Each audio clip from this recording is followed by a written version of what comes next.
পেছনে বিসমিল্লাহির রহমানির রহিম। প্রিয় দর্শক শ্রোতা, আসসালামু আলাইকুম। আজকে আমরা কিছুক্ষণ আগে রহনপুর স্টেশন থেকে ভাইটাকে নিয়ে আসছি। আমরা ওর পরিবারের সন্ধান পেয়ে গেছি 10 মিনিটে। একটু অল্প সময় চেষ্টা করছি, মাত্র 10 মিনিটের মধ্যেই তার পরিবারের সাথে আমরা যোগাযোগ করছি। নাম কি? জিল্লু মোল্লা। বাবার নাম দাউদ মোল্লা। গ্রামের নাম শোলমারি বাজার গান্না ইউনিয়ন, শোলমারি বাজার গান্না ইউনিয়ন, ঝিনাইদহ সদর থানা। বাড়ি থেকে আসছো কতদিন আগে? 4 মাস মতো। 4 মাস মতো। এই যে ওর শরীরের অবস্থা দেখেন। তারপরে ওর পাও একটা অ্যাক্সিডেন্ট মনে হয় সম্ভবত হয়েছিল কোনো এক সময়, ভাঙ্গা, পাওটা ভাঙ্গা। আর এর আগেও অনেকদিন আগে একবার দেখছিলাম আমি ট্রেনে, কিন্তু ওই সময়তে নামাইতে পারি না। আজকে নিয়ে আসছি ওরা রহনপুর রেল স্টেশন থেকে আমাদের স্থানীয় কিছু যুবকদের সহযোগিতায়। এখন ওকে আমরা পয় পরিষ্কার করবো, আর পোশাক পরিচ্ছদ সব পরিবর্তন করে দেবো। আর বাড়ির সাথে কথা বলছি, তারা কি কয় পরবর্তীতে আপডেট নিয়ে আপনাদের সামনে উপস্থিত হব। আমাদের সাথে থাকুন, দেখতে থাকুন ওকে কীভাবে আর সুন্দর চেহারাটা আমরা ফুটিয়ে তুলি। বসো এখানে।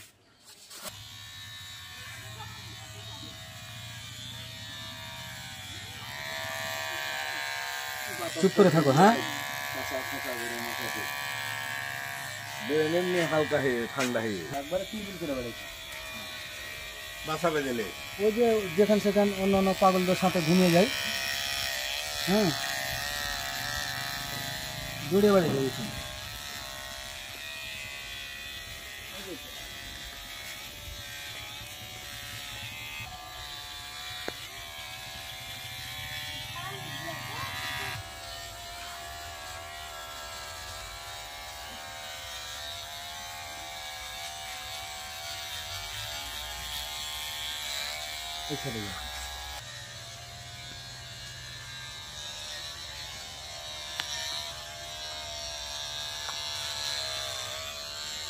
কেমন করে ঘুমাও এত উকুন দিয়ে?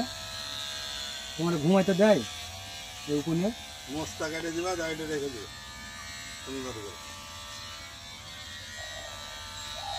কিভাবে উকুনে?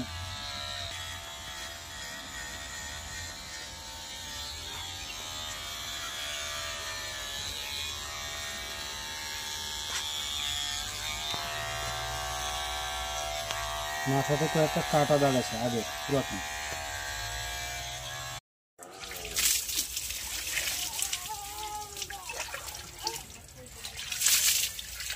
আরেকবার সাবান মাথায় দাও।